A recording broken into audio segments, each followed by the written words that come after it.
En este video te enseñaré a crear un portafolio de inversión optimizado. Para eso vamos a aprender a utilizar varias herramientas. Entonces, en primer lugar, te voy a dar todos los conceptos generales básicos que necesitas para poder hacer la optimización de un portafolio desde distintas perspectivas. Luego, en segundo lugar, te voy a enseñar a plantear un modelo de Excel que nos permitirá hacer la optimización. Y luego, en tercer lugar, haremos la optimización del portafolio utilizando una herramienta denominada Solver de Excel que nos permitirá hacer la optimización utilizando tres metodologías diferentes. Número uno, Markowitz. Número dos, vamos a utilizar el ratio de Sharpe. Y en tercer lugar, vamos a utilizar el ratio de Traynor. Vamos a verlo a la computadora. Veamos entonces esos conceptos básicos que te van a servir para poder optimizar un portafolio de inversión. Entonces, en primer lugar, lo que quiero que tengas claro es que vamos a utilizar tres metodologías diferentes. En primer lugar, vamos a utilizar la metodología de Markowitz. En segundo lugar, vamos a utilizar el ratio de Sharpe como una forma de optimizar el portafolio. Y en tercer lugar, el ratio de Traynor. Entonces, de acuerdo a esto, quiero comentarte que la metodología de Markowitz lo que busca es la minimización de la volatilidad del portafolio. Para medir la volatilidad de nuestro portafolio, vamos a calcularle la desviación estándar. Y lo que vamos a buscar es encontrar la mezcla óptima de los activos que minimizan esa volatilidad. Luego, en segundo lugar, lo que vamos a hacer es que vamos a buscar una maximización, en este caso de la rentabilidad esperada del portafolio, medida a través del ratio de Sharpe. El ratio de Sharpe lo que hace es utilizar una fórmula en la cual vamos a ir a tener en el numerador el retorno sobre la inversión, el ROI esperado, menos la tasa libre de riesgo dividido entre de la desviación estándar, que como te decía hace un momento, la desviación estándar es una medida de la volatilidad del portafolio y consecuentemente del riesgo que vamos a tener al invertir en él. Entonces, en este ratio vamos a buscar la maximización de ese ratio de Sharpe. Y luego, en el caso de la utilización de la tercera metodología, es utilizando el ratio de Traynor, el cual es muy similar, solo que en lugar de utilizar en el denominador la desviación estándar, vamos a utilizar el valor de beta. Beta es otra medida de la volatilidad de nuestro portafolio, solo que ya no comparado con los retornos históricos del mismo, sino que comparado con los retornos de una cartera ampliamente diversificada, que en este caso está representada por el SP500. Tengo un video, el cual te voy a dejar el link en los comentarios, en el cual te enseño a calcular los retornos históricos, la desviación estándar y el valor de beta para distintos tipos de activos. Entonces, lo que vamos a hacer con esta metodología es que vamos a ir a buscar entonces la optimización. En primer lugar, establecer lo que vamos a denominar la función que vamos a optimizar, ya sea optimizando a través de una maximización, como en el caso de la rentabilidad, o una minimización, como en el caso de la volatilidad medida a través de la desviación estándar. Entonces, en ese caso le vamos a denominar función objetivo. Y luego, adicionalmente, vamos a necesitar cuáles son aquellas limitantes o restricciones que van a estar al final del día delimitando nuestro modelo. Entonces, vamos a ver cómo es que eso funciona en un momento. Sin embargo, a manera de ampliación, lo que vamos a hacer entonces, de acuerdo a la función objetivo, es, por un lado, buscar la minimización en el caso de Markowitz, la cual es minimizar la volatilidad medida a través de la desviación estándar. Mientras que, por el otro lado, si lo que vamos a buscar es una maximización, es la maximización de la rentabilidad, lo cual nos va a servir conceptualmente tanto para el ratio de Sharpe como para el ratio de Traynor. Bien, entonces ahora veamos cuáles son aquellas limitantes que vamos a poner dentro de nuestro modelo. Entonces, en primer lugar, vamos a decir que la sumatoria de las proporciones de todos los activos que vamos a incluir en el portafolio deben ser igual a 1. Esto significa entonces que cuando nosotros optimicemos el portafolio no podemos utilizar ni menos dinero del que tenemos disponible, ni más dinero, obviamente. Luego, por el otro lado, vamos a decir que la siguiente restricción es que la proporción de cada activo debe ser mayor o igual que cero. Entonces, esto nos va a llevar a que no podemos nosotros dentro del portafolio, por ejemplo, tener una proporción negativa. Entonces, vamos a ver ahora a la computadora, en primer lugar, cómo planteamos el modelo y luego a partir de ahí cómo hacemos la optimización. Entonces, veamos ahora, en primer lugar, cómo planteamos dentro de nuestro Excel un modelo para poder buscar la optimización del portafolio. Entonces, este Excel es el que hemos venido utilizando a lo largo de una serie de videos en donde en primer lugar te enseñé cómo obtener la data histórica. Luego, a partir de la data histórica, te enseñé a obtener los retornos históricos, que es esto que está acá desde la columna K hasta la columna R. Y de acuerdo a esa información, luego te enseñé a establecer tres medidas diferentes. Por un lado, el CAGR o el crecimiento anual compuesto. Luego te enseñé a establecer la desviación estándar mensual. Y luego, en tercer lugar, te enseñé a establecer el valor de beta de 5 años, el cual, pues, como habíamos dicho en esos mismos videos, representa la volatilidad histórica de cada uno de estos distintos activos comparados con la volatilidad histórica de un ETF denominado SPY, que representa o replica el comportamiento histórico de una cartera ampliamente diversificada que está representada por el SP 500. Entonces, lo primero que vamos a hacer es que voy a insertar acá unas columnas, específicamente tres, porque aquí es en donde vamos a precisamente incrustar nuestro modelo. Entonces, para eso, vamos en primer lugar a decir que, dado que tenemos en este caso un total de 7 activos, sin incluir el SPY, vamos a entonces establecer que la proporción de cada uno de los distintos activos en este primer ensayo es del 100% dividido 7. Eso corresponde al 14,28%. Lo vamos a poner como porcentajes y le vamos a subir un decimal. Y en este caso le vamos a poner exactamente la misma proporción a cada uno de los activos. De tal manera que en este caso diríamos que la sumatoria de todas las proporciones de nuestros 7 activos, que dicho sea de paso, escogimos al azar, suman el 100%. Entonces, de acuerdo a lo que te explicaba hace un momento, recuerdas que habíamos dicho que una de las limitantes es, por un lado, que la sumatoria de las proporciones no puede exceder del 100%. Entonces, acá tenemos una limitante. Ya vamos a ver cómo la planteamos dentro de Solver. Y por el otro lado, habíamos dicho que cada una de estas proporciones no podían ser negativas. Es decir, cada uno de estos valores debe ser mayor o igual que cero. Entonces acá tendríamos la otra restricción, la segunda restricción. Entonces, de acuerdo a esto, nosotros diríamos que nuestro portafolio, lo vamos a poner acá, va a tener, de acuerdo a la historia, una rentabilidad hipotética que va a venir dada por la sumatoria del producto, lo vamos a poner así, suma producto, que es una función de Excel, en la cual vamos a multiplicar dentro de un vector cada una de las proporciones de nuestros 7 activos, lo vamos a fijar con los signos de dólar para que no nos lo cambie ahorita que vamos a copiarlo. Y esto lo vamos a ir a multiplicar por cada uno de los distintos vectores de cada uno de los meses pasados.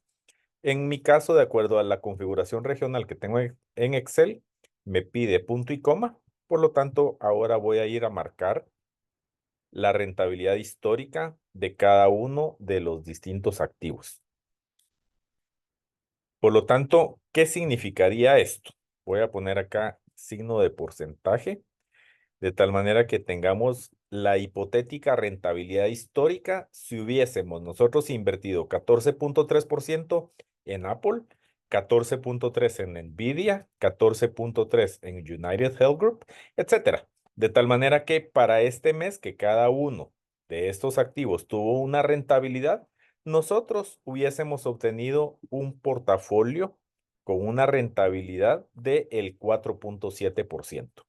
Este cálculo ahora lo voy a copiar hacia abajo para tenerlo para todos los meses históricos que nosotros fuimos a obtener.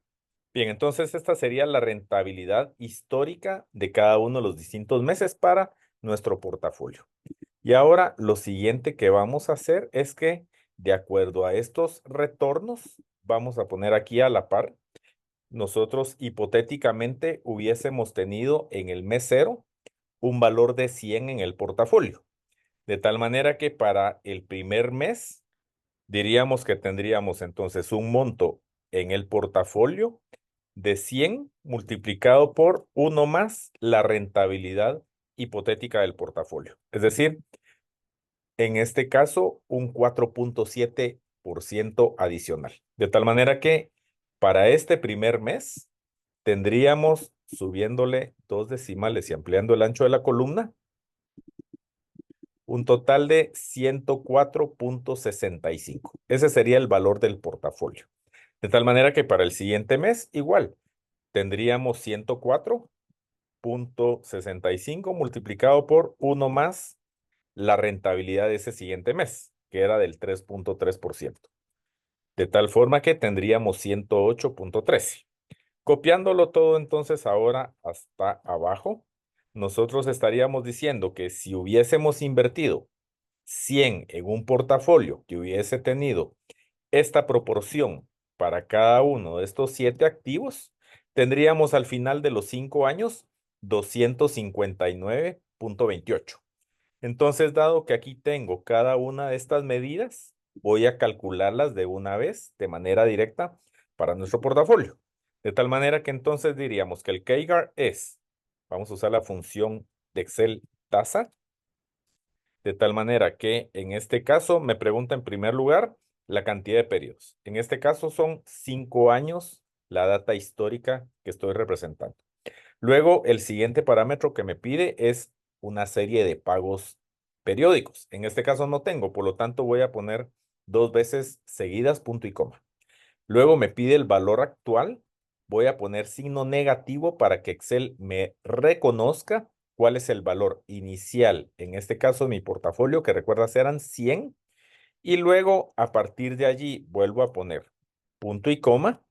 Y en ese caso ya me pide el valor futuro, que para el caso de nuestro portafolio sería el valor en el último mes. De tal manera que estaría entonces ahora escogiendo la celda L61, que es en donde tengo el último valor del portafolio. Y con eso ya puedo cerrar paréntesis.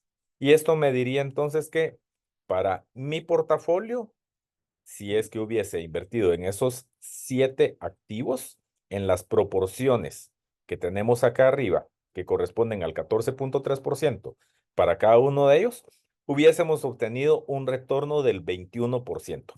Vale la pena acá notar que ese 21% es el promedio ponderado de los retornos históricos de cada uno de los distintos activos, sin por supuesto tomar en cuenta el SPY, porque en este caso lo dejamos por fuera. A partir de allí, lo que nos toca ahora es calcular la desviación estándar de los retornos y el valor de beta. Veamos cómo lo hacemos. Primero entonces vamos a calcular la desviación estándar. Solo vamos a poner acá en otro color los datos de nuestro portafolio, tanto en términos de los retornos como en términos de los valores, para no confundirnos con las otras columnas. Entonces le vamos a poner acá en este caso un color gris. Entonces, de acuerdo a eso, la desviación estándar sería, usando la fórmula o la función de Excel, despest.m, y utilizamos M porque lo que tenemos acá es una muestra de 60 meses. Si tuviésemos toda la población, pues usaríamos la fórmula de desviación estándar de población, que no es el caso. Entonces, de acuerdo a eso, voy a marcar todos los datos de los retornos históricos del portafolio. Y de acuerdo a eso, entonces nos da una desviación estándar del 5,2%. Y luego, por último, para el cálculo de beta, recuerda que beta es la pendiente de la línea de mercado del valor, donde la línea de mercado del valor representa como el comportamiento del SP500, que en este caso vamos a representarlo a través de los retornos que nos dio el SPY, que es un ETF que precisamente replica el comportamiento del SP500, inciden sobre el comportamiento de cualquier otro activo, que en este caso ese activo más bien es un portafolio. De tal manera que utilizaremos en este caso la función pendiente, donde el primer parámetro o Y conocido es precisamente el retorno histórico de nuestro portafolio. Mientras que por el otro lado, el vector conocido X corresponde a los retornos históricos del SP500.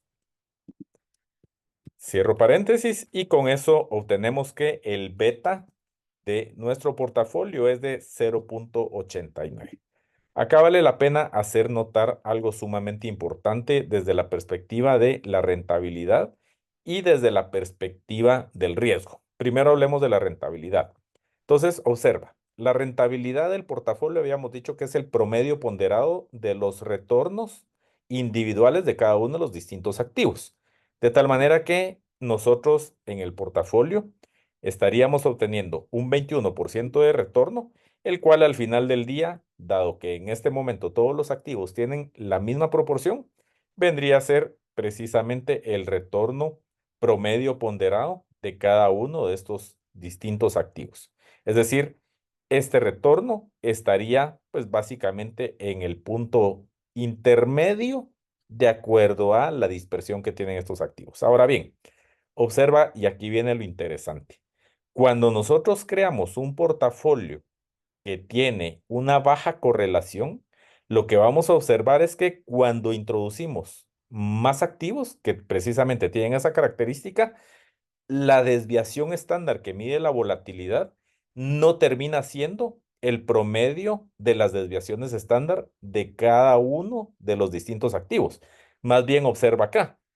Si miramos la desviación estándar más baja, que era la de Coca-Cola, con 5.4%, incluso excede la volatilidad del portafolio, que es de 5.2%, lo cual es genial, porque nosotros estamos obteniendo una rentabilidad intermedia, pero a un menor riesgo, es decir, con una menor volatilidad. Y no digamos si lo comparamos con la volatilidad de los otros activos que tienen en este caso una desviación estándar más alta. Por ejemplo, en el caso de Apple tiene una desviación estándar del 8.5% mensual, más alta definitivamente que la del portafolio de 5.2%, o no digamos todavía la de Nvidia, que es de 14.7%, o incluso Altria o Realty Income, que están alrededor del 7%.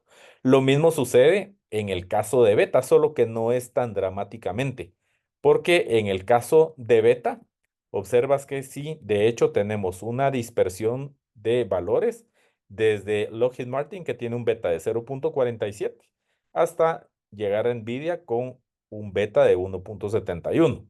Y en este caso, de nuevo, este beta correspondería al beta promedio ponderado de acuerdo a la participación de cada uno de los distintos activos. Entonces, de acuerdo a este cálculo que acabamos de hacer, vamos ahora a ir a agregar nuestras medidas, que son las que nos van a servir para poder hacer la optimización a través de las tres metodologías. Número uno, habíamos dicho que íbamos a utilizar Markowitz, donde íbamos a ir precisamente a minimizar en este caso la desviación estándar. Luego, en segundo lugar, dijimos que íbamos a utilizar el ratio de Sharpe. Y en tercer lugar, dijimos que íbamos a utilizar el ratio de Traynor. Para ambos ratios necesitamos conocer cuál es, en este caso, la tasa libre de riesgo, porque recuerdas que precisamente la fórmula, eso es lo que nos decía. Veamos y pongamos acá la fórmula. Acá tenemos entonces ya las fórmulas. Entonces, observas que tanto en el caso del ratio de Sharpe como en el caso de Traynor, tenemos en el numerador el retorno de nuestro portafolio restando la tasa libre de riesgo. Dicho sea de paso, acá ahorita hemos estado hablando de retornos históricos. Y cuando nosotros vamos a ir a utilizar Sharpe o Traynor, hablamos de los retornos esperados. Entonces, mira, aquí hay un punto sumamente importante en donde nosotros decimos que la historia no siempre se repite, pero rima. Entonces, claro, nosotros no vamos a obtener exactamente los mismos retornos históricos. Es decir, esos retornos se dieron de acuerdo a las características del pasado. No obstante, nosotros sí podemos asumir si se dan las mismas condiciones que se han dado en ese pasado, que el retorno histórico va precisamente a representar qué es lo que va a suceder en el futuro. Pero eso va a ser sí y solo sí. Nosotros escogemos de forma apropiada nuestros activos, que eso pues será motivo de otro video. Entonces, en este caso, regresando a la tasa libre de riesgo, la cual vamos a decir que está representada por la tasa de retorno que dan los bonos del Tesoro de Estados Unidos a 10 años. Entonces necesitamos ese dato. De tal manera que me voy a ir a mi browser y acá en este caso me voy a ir a la página de Finance de Yahoo. Y en este caso, en la parte de la derecha, observas que dentro de Markets tenemos varios tabs. Primero tenemos US, en donde están los índices de bolsa más importantes de Estados Unidos. Y luego está Europa, luego Asia. Y el que me interesa es el de las tasas, rates. Ingreso acá y me dice que la tasa a 10 años de los bonos del Tesoro de Estados Unidos es 3.65%, la cual es la que voy a utilizar en este caso. Entonces anotamos ese valor acá y con eso ya podemos calcular el ratio de Sharpe y el ratio de Traynor. De tal manera que entonces diríamos que en el caso de el SPY, restando del CAGR de SPY la tasa libre de riesgo, la cual la voy a fijar con los signos de dólar, que la tengo en la celda B69, y lo voy a dividir dentro, observa acá, la desviación estándar. De tal manera que en este caso estaríamos obteniendo un valor de 1.61. Ese sería el ratio de Sharpe para el SPY. Y como ya fijé la tasa libre de riesgo, simple y sencillamente ahora lo puedo copiar para la derecha, donde en realidad estos son los ratios de Sharpe de cada uno de los activos. Pero el que más me interesa en este caso es precisamente el ratio de Sharpe de nuestro portafolio. Entonces, en este caso, observas que nos está restando el CAGR del portafolio, le está restando la tasa libre de riesgo y lo divide dentro de la desviación estándar del portafolio. De tal manera que en este caso obtenemos un 3.35. No es tan alto como el de Nvidia, que es de 5.39, pero recordemos que tenemos un menor riesgo y eso es al final del día lo que nosotros estamos en este caso buscando. Por supuesto, todavía tenemos que llegar a la parte de la optimización del portafolio, pero por lo menos hasta ahorita eso es lo que estamos obteniendo. Entonces, primera medida que vamos a utilizar en la primera metodología es la desviación estándar, ya la pusimos en color. Segunda medida que vamos a utilizar ahora con la segunda metodología es el ratio de Sharpe. Y por último, habíamos dicho el ratio de Traynor, que en este caso, cuando observas Traynor, toma el retorno, en este caso vamos a tomar el retorno histórico, le restamos la tasa libre de riesgo que la tenemos en la celda B69, la vamos a fijar con signo de dólar y lo vamos a ir a dividir dentro de el valor de beta, los cuales ya habíamos calculado previamente. Entonces, de acuerdo a eso, ya tenemos los ratios de Traynor, que en todo caso, el que más nos interesa es precisamente el del portafolio. En este caso, entonces, tenemos precisamente en el numerador la resta del CAGR del portafolio menos la tasa libre de riesgo dividido dentro de beta del portafolio. Y esa sería entonces la tercera medida que vamos a necesitar.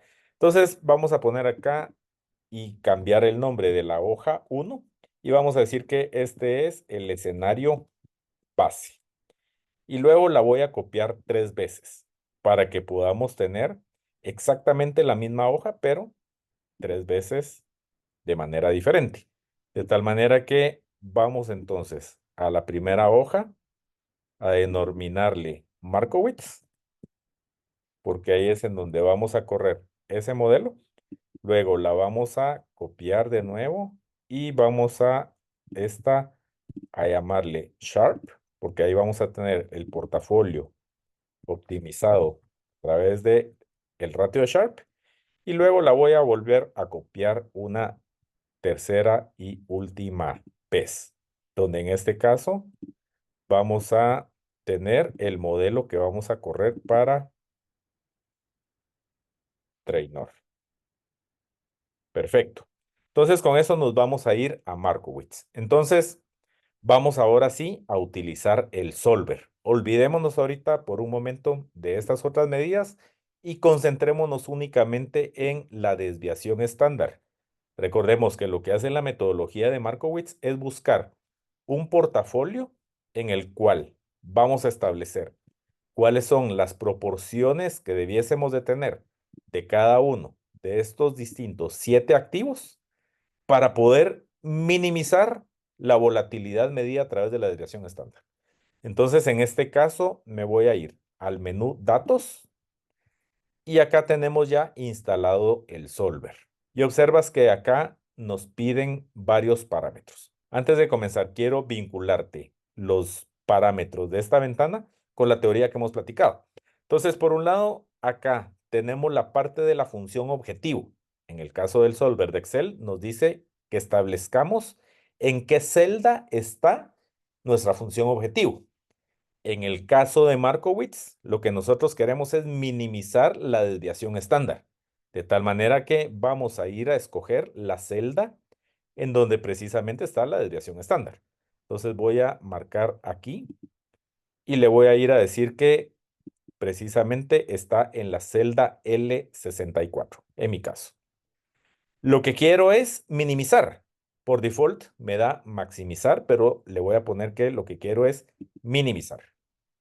Luego me pregunta cuáles son las celdas que van a cambiar. En este caso, esas celdas que van a cambiar corresponden precisamente a las proporciones de cada uno de los distintos activos. Es decir, lo que yo quiero que Excel me diga es cuál es el valor de la proporción de cada uno de estos activos que hacen que se minimice la desviación estándar. Entonces, esas son las celdas precisamente que van a irse a cambiar. Y luego me dice, sujeto a las restricciones. Recuerda que teníamos dos restricciones. La primera restricción es que la sumatoria de todas las proporciones debe ser igual al 100% del portafolio. Restricción número 1. Y restricción número 2, habíamos dicho que cada una de estas proporciones debe ser mayor o igual a 0. No podemos tener una proporción con signo negativo. Entonces vamos a ir a agregar las restricciones, de tal manera que vamos a irle a dar clic sobre el botón agregar.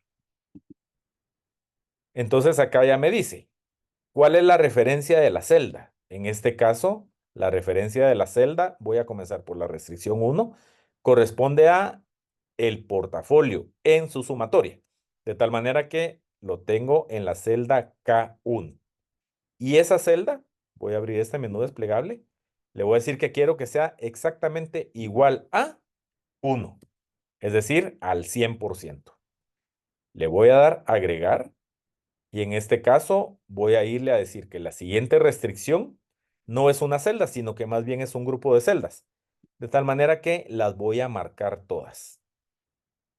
Ahí están marcadas. Observas que me puso acá desde la celda O1 hasta la U1. Y en este caso quiero que esas celdas sean mayor o igual que 0. Doy a aceptar y entonces observas cómo queda ya planteado el modelo de Markowitz. ¿Qué es lo que quiero hacer en este caso? Primero, mi función objetivo está precisamente en donde tengo ubicada la desviación estándar, la cual quiero minimizar cambiando las celdas que corresponden a la proporción de cada uno de los distintos activos, que son las que tengo acá, y adicionalmente le digo sujeto a dos restricciones. Número 1, que la sumatoria de todo el portafolio, este de acá, tiene que ser igual a 1.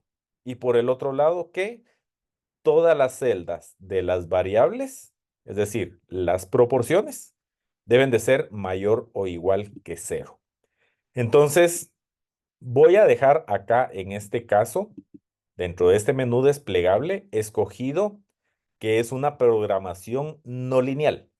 No me voy a meter en mucho detalle en este caso, pero vamos a decir que vamos a aceptar en este caso la no linealidad de las restricciones.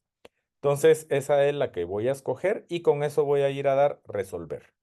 Entonces, acá está. Me dice, Solver encontró una solución y se cumplen todas las restricciones y condiciones óptimas. Es decir, el portafolio que encontramos ahorita es un portafolio óptimo. Le voy a dar aquí aceptar y observas en este caso que la desviación estándar baja de 5.4 que teníamos anteriormente a 4.6%.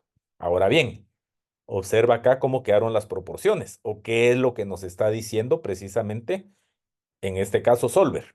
Nos dice, a Apple no le vas a meter ni un centavo porque la proporción va a quedar en cero. Es decir, este activo, en este caso, se va a quedar por fuera. La vamos a poner en color naranja. Igual en el caso de Realty Income. No la queremos porque lo que buscamos es precisamente minimizar, en este caso, la volatilidad. Entonces, Solver me dice, no me gusta la volatilidad que aporta Apple, ni la volatilidad que aporta Realty Income. Prefiero quedarme con los otros 5 activos. Entonces, ¿qué es lo que significa? Me dice, de Nvidia quiero que inviertas el 9.2% de tu dinero. Nosotros le habíamos puesto acá un valor hipotético de 100, pero así como pueden ser 100, pueden ser 1000 o pueden ser 100,000, la cantidad que sea. De tal manera que entonces de esa cantidad que nosotros tenemos, vamos a ir a invertir el 9.2% de nuestro portafolio en Nvidia. El 29.2% se va a invertir en United Health. El 13.5% se va a ir a invertir en Lockheed Martin. El 38.9% se va a ir a invertir en Coca-Cola y el 9.1% se va a ir a invertir, en este caso, en Altria. Entonces, en este caso, de nuevo, esta sería la combinación óptima del portafolio utilizando Markowitz. Vamos a ver ahora qué sucedería en el caso de Sharp. En el caso de Sharp, ahora nos vamos a olvidar de la desviación estándar y nos vamos a concentrar acá. De tal manera que lo que queremos nosotros es, recuerda, maximizar precisamente el ratio de Sharp. Es decir, queremos nosotros maximizar este retorno. Por supuesto, en la maximización del retorno, recuerda que dentro de la fórmula está metida la desviación estándar. Entonces es una combinación, pero no se va a enfocar en la minimización precisamente de ese valor. Entonces, en este caso, vamos a ir a correr de nuevo el solver y me voy a ir de nuevo al menú datos y al solver. Entonces, en este caso, ¿qué es lo que queremos hacer? Nosotros queremos, en este caso, maximizar. De hecho, ya está escogido. Y lo que queremos maximizar está en la L67. Es decir, observas que acá ya nos está marcando la celda donde tenemos el ratio de Sharp. Entonces, ahora vamos a ir a decirle a Excel en dónde es que están ubicadas las celdas de las variables. Es decir, las celdas precisamente que nosotros queremos que cambien, que corresponden a las proporciones de cada uno de los distintos activos que tenemos en nuestro caso. Y esas están desde la celda O1 hasta la celda U1. Y ahora vamos a ir a agregar nuestras restricciones. Vamos a hacerlas en el mismo orden. Y al final de cuentas, esas no cambian. La primera restricción es que la sumatoria de todas las proporciones sea igual a 1 o al 100%. Voy a dar agregar y le voy a ir a decir entonces que mi celda K1, que es en donde tengo precisamente la sumatoria de todas las proporciones, debe ser exactamente igual a 1. Es decir, no me va a sobrar dinero. Todo va a ser invertido. Le voy a dar agregar y ahora me voy a ir a decir que todas las proporciones deben de ser mayor o igual que 0. Entonces voy a marcar todas las celdas, de nuevo desde la O1 hasta la U1. Y en este caso le voy a decir que deben de ser mayor o igual que 0. Voy a dar aceptar. Y observas entonces que ya tenemos acá de nuevo planteado el modelo. ¿Qué es lo que cambia en relación al anterior? Número uno, que lo que queremos es ahora maximizar el retorno medido a través de Sharp. Y de ahí en adelante todo es exactamente lo mismo. Dejamos acá siempre no lineal y vamos a pedirle a Excel que lo resuelva. De tal manera que entonces en este caso Solver nos dice que ya encontró una solución y que se cumplen todas las restricciones y condiciones óptimas. Por lo tanto, vamos a dar en aceptar. Por supuesto, los resultados van a ser diferentes. ¿Por qué? Porque estamos ahora buscando algo diferente. Anteriormente buscábamos minimizar la volatilidad medida a través de la desviación estándar. Lo que ahora queremos es maximizar el ratio de Sharpe. Entonces, en este caso me dice, de Apple no vamos a invertir nada. Lo vamos a poner de nuevo en color naranja. Lo mismo en el caso de Coca-Cola, no vamos a invertir nada. Tampoco le vamos a meter ni un centavo ni a Altria ni a Realty Income. Sin embargo, observas que de Nvidia me pide que invirtamos 46.4%, a United Health Group nos pide que invirtamos el 52.9% y a Lockheed Martin únicamente el 0.7%. En este caso, observas que nuestro ratio de Sharpe creció de 3 a 6.16. Por supuesto, la desviación estándar ya no es tan baja como la teníamos ni en el escenario básico, que era de 5.2%, ni la desviación estándar que nos tiró Markowitz, 4.6%, por razones obvias. Lo que estamos buscando es la maximización, en este caso del ratio de Sharpe. Son dos medidas diferentes. ¿De qué depende qué modelo preferimos? Pues va a depender del apetito al riesgo que tengamos nosotros como inversionistas. En este caso, sabemos que definitivamente estamos corriendo nosotros un mayor riesgo, pero estamos obteniendo un mayor retorno. En este caso, el retorno sería de 50.3%, que de hecho observas que no es tan alto como el de Nvidia, pero al final del día no está tan lejano. Lo que sí es un hecho es que en este caso observas que la desviación estándar de NVIDIA definitivamente sí es, de hecho, prácticamente el doble que la de nuestro nuevo portafolio. Eso es lo que estaríamos entonces obteniendo si nosotros nos decidimos utilizar el ratio de Sharpe como metodología de optimización.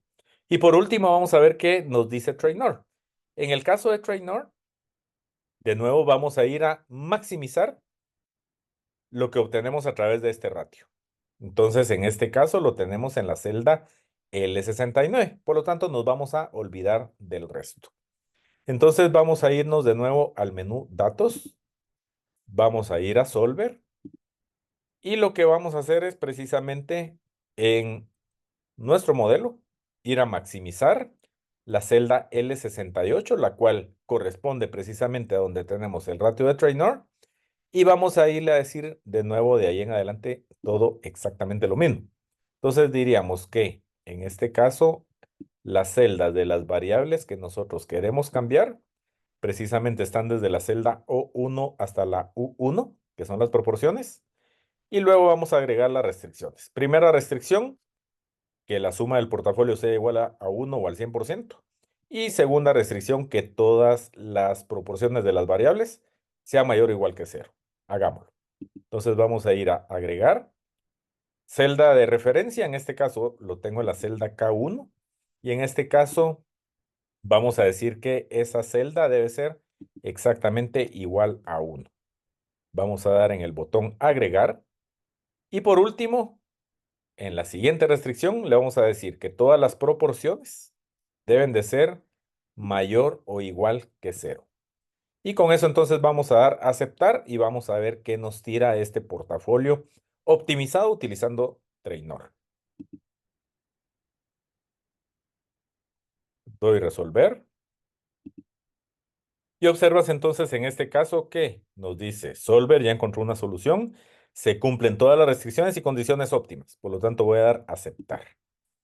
Y vamos a ver entonces de acuerdo a este portafolio propuesto, qué es lo que nos diría Traynor como un portafolio optimizado. Y resulta que en este caso nos dice, no le vas a meter ni un centavo a Apple, ni le vas a meter ni un solo centavo a ninguna de los otros activos. Y te vas a quedar invirtiendo el 100% en Nvidia. Entonces, de nuevo, esto es un enfoque diferente, porque en el caso de Sharp, nosotros estamos viendo la rentabilidad en relación a la volatilidad del portafolio per se. En este caso estamos analizando la rentabilidad, pero medida en relación a cómo se comporta el retorno del portafolio comparado con el portafolio hipotético de una cartera ampliamente diversificada representada por el S&P 500, que en nuestro caso utilizamos el ETF de SPY. Entonces, al final, de nuevo, repito, ¿cuál de las tres metodologías utilizar? Pues depende de cada uno de nosotros y del apetito al riesgo que querramos. Sin embargo, déjenme decirles que de las más utilizadas son en todo caso Markowitz y Sharp. Digamos que de alguna manera van más en la línea del apetito al riesgo en términos generales de los inversionistas. Pero no quiere decir que tú tengas que ser exactamente igual que todos. Entonces, con esto estaríamos terminando este video y espero que te sirva para poder optimizar tus portafolios.